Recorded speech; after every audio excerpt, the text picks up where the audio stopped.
And it would be so subtle, so silent, you would not know what's going on.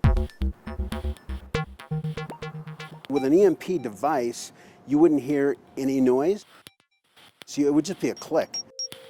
The threat? An electromagnetic pulse. While you probably haven't heard of it, it's capable of frying the power grid for months, possibly even years. Everything that has and uses electricity can and will be affected. The threat is real enough. There's a Homeland Security task force that studies it. Glenn Rhodes is one of about 4 dozen members of that task force from Colorado. Fortunately, within a few months, we had massive casualties, kind of like what happened in Hurricane Katrina at the Superdome, only on a massive scale.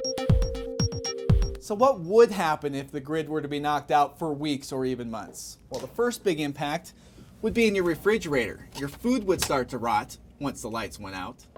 But perhaps more troubling, your toilet. What would happen if it didn't flush? The sewage pumps start failing. Your neighbor's sewage would come into your house. Most people would die from diphtheria, cholera, and typhoid. As a country, as a state, are we prepared to deal with something like this? I would say we're a long ways away. It's being taken very seriously. Howard Singer is a physicist at the National Oceanic and Atmospheric Administration in Boulder. He and his colleagues keep a constant eye on solar storms, and they would issue warnings about an EMP. They're actually called coronal holes. There have been a few close calls, and Singer says we dodged a bullet just a few years ago in 2012 with a storm that could have been catastrophic. But if it happened about 9 days earlier, that region on the sun would have been aimed right at Earth, and then we would have felt the full impact of that storm. That full impact is hard to even imagine, but a partial shutdown of the grid has occurred. In 2003, New York and much of the Northeast was paralyzed for days by a sudden blackout that stopped 50 million people in their tracks. Trains stopped, computers crashed, and traffic lights went out. The culprit?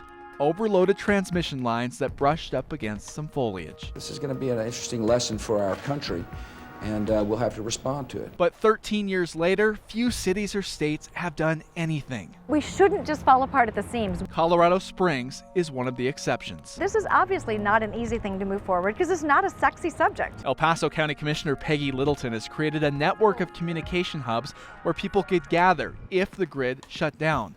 Hubs would be used to disseminate information. As we know, the most critical thing people want to know during a crisis is information, right? All the experts we spoke with say a major EMP event is not a matter of if, but when. The government estimates there's about a 12% chance of a massive EMP event every decade. Yet Colorado's emergency response guide includes no plan on how to react. You know that we have 9 pages devoted to a deep space asteroid hitting Colorado, and we have nothing for an extended lights out. A doomsday scenario more likely than most, and one that at least at this moment in time, we may not be prepared to deal with.